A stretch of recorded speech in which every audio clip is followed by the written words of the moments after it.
This is the business, and y'all ain't getting nothing for free. And if you devils play broke, then I'm taking your company. You could call it reparations or restitution. Lock and load, nigga. Let's try this one here. Could Jones spot a patsy? So, talking about,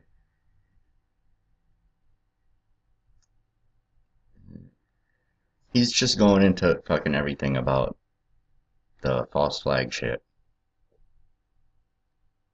I mean, this is ridiculous. Because all of this stuff is 100% fact, and it can be proven. There's a fucking problem here. I think somebody doesn't know how to do something. That's what I think. For someone who's got a lot of shit, come on, folks, look at all the shit. There's no way in hell you can debate all that shit. It's a fucking government, one world government takeover fucking plan of imprisonment. It's a fucking blueprint. You can try all you fucking want. I mean, you'll never be able to do it. Let's talk about the fucking Boston bombing here. Since this fucking moron, just like MSNBC coming out, what, 30 minutes later, saying that Alex Jones was responsible for it? I think Alex was on the news. In fact, he was on the news because I was listening to the fucking news that day. And everyone listening to InfoWars that day saw it happening live.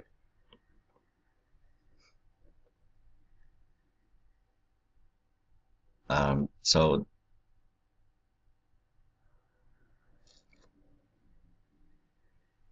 now it says in Canada there's an outlet called the Fifth Estate, which there is, turned falsely convicted into household names, raising awareness of shoddy investigation techniques and bogus expert testimony.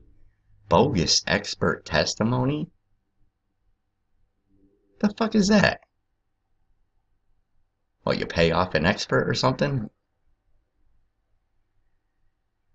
Even if a convict is guilty as all hell, William Buckley might step in and persuade the public, and more importantly, the parole board, that they got the wrong guy. Patsies are certainly not a thing of the past, but it is now harder than ever to sustain a fraudulent case against a suspect. Listen, folks, Kevin Booth, and Alex Jones, and Mike Adams, and William Buckley, and Nico, a bunch of other fucking guys, they've all been doing this for years. How did Fox become a news agency? How did MSNBC become a news agency? That's how you fucking grow shit, you moron. What, the guy can't know anybody? He can't have any sources? As far as that, the only thing I've seen is Alex, he gives out all the sources all the time, unless they are confidential. Which is what you should do. I think we need to go through some journalist ethics here. Drop my pen. So, talking about, Alex says the crazy gunmen are actually mind-controlled assassins. Racist lunatic bombers are not just drugged up scapegoats, and homicidal hijackers don't even exist.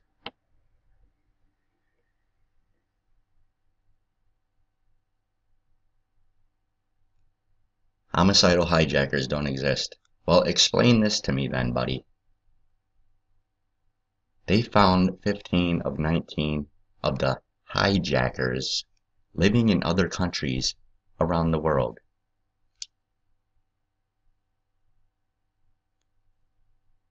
I'd love to hear your fucking explanation. How about not only them, but a bunch of the fucking passengers that were supposedly on the plane?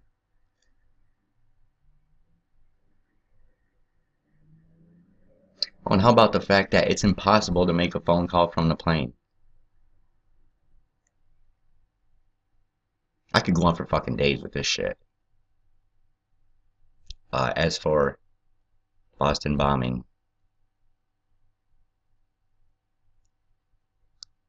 yeah, it talks about what he'll do and how because he announces the story like this, he's working for the right wing or the left. It fucking never ends.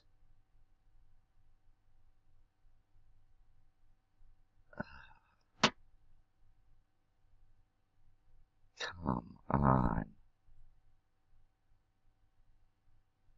Barely, okay, well, let's get to this, because I was watching the fucking show this day. Barely half hour into the first reports of the bomb blast, Jones tweeted his suspicion that this was a false flag event. Later, InfoWars articles tied events in Boston to foil terrorist plots in which the FBI was involved, and Jones declared his #1 suspect. Jones predicts that pro-gun advocates like Oath Keepers will be framed for the attack. Any patriot groups responding to reports that letters to contain ricin were intercepted en route to President Obama, a Mississippi judge, senator. Prison Planet article argues that Wicker, as a Republican supporter of the Second Amendment rights, was not the victim of right-wing gun nuts. The article suggests they will attempt to link ricin letters to Boston. Why would they attempt to do that? You don't attempt. You fucking see. You look and see. In numerous articles, InfoWars cast doubt on what the media has to say about patsy suspects. At one point, they even questioned whether Tamerlan Zemilov actually died or not, pointing to grainy, unsourced footage of a naked man being detained by police. Folks, you know what happened? You know why he couldn't talk or anything? They didn't shoot him in the throat. They were right on top of the fucking guy, and they dug a knife in his fucking neck. There is testimony to that from people who were standing right there.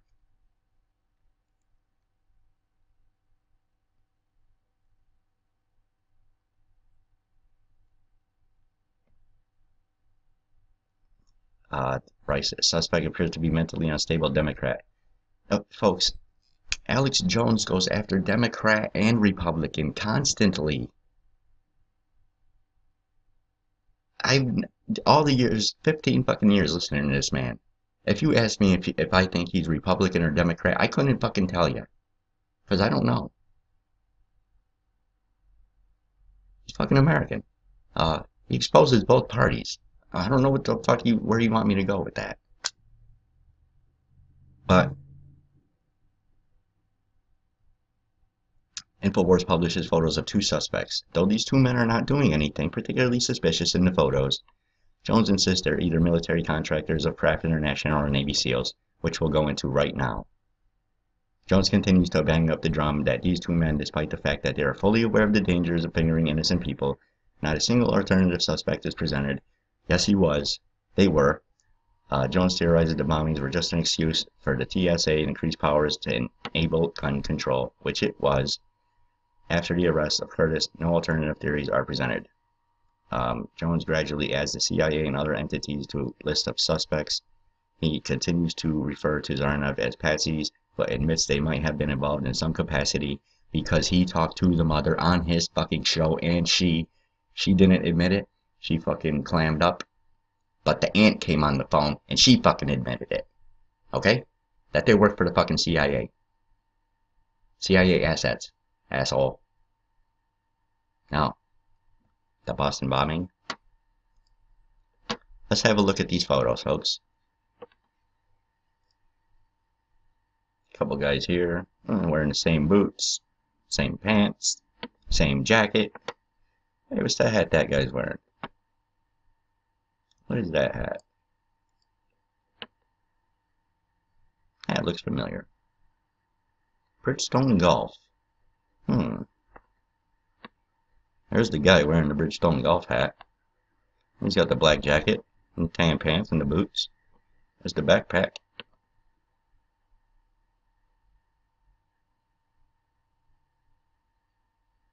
Here they are again, standing around. Nothing going on. There's the Punisher symbol. Right, this one right here.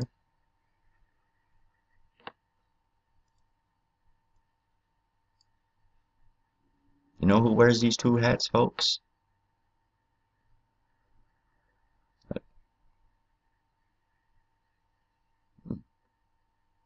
Wearing the same thing as those two citizens.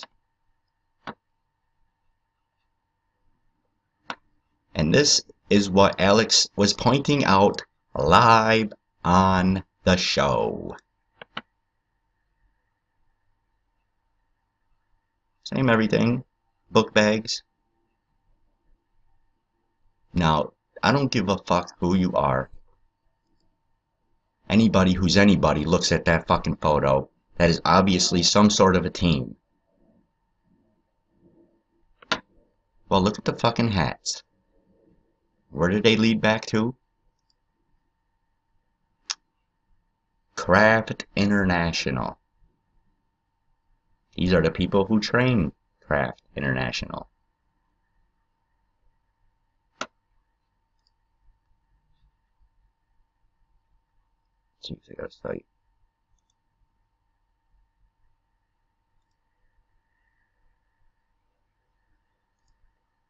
How many fucking points do you want here?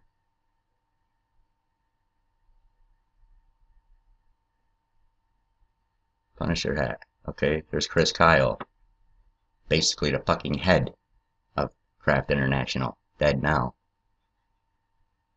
Everyone knows he works for Craft International. Okay. Most successful military sniper in history. Okay. Double tapped in his backyard barbecuing by some deranged guy. Craft International. And just who is Craft International? Global security.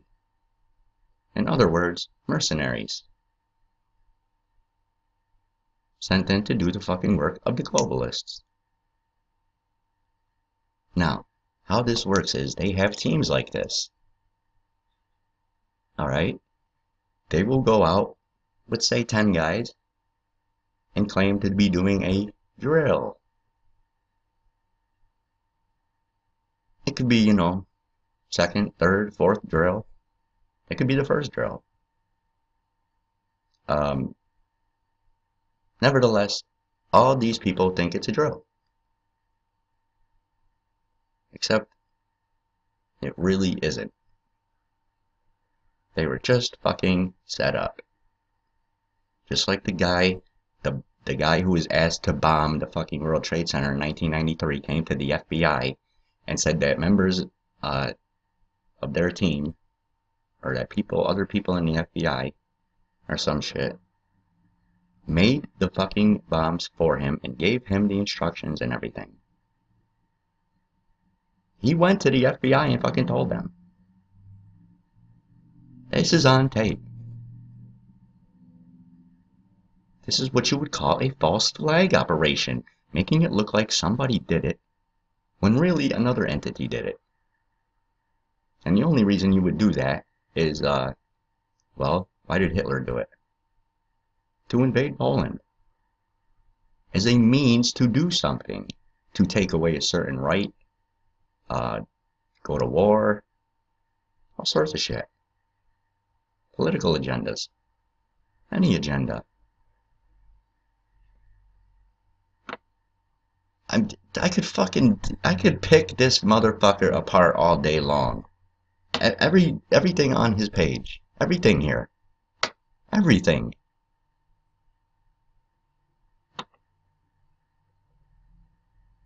I don't know. I think I just found something else to do then, I guess. Okay. Well, leaving Alex Jonestown, whoever the hell you are, and we'll find out in a minute. I'm about to bury your ass.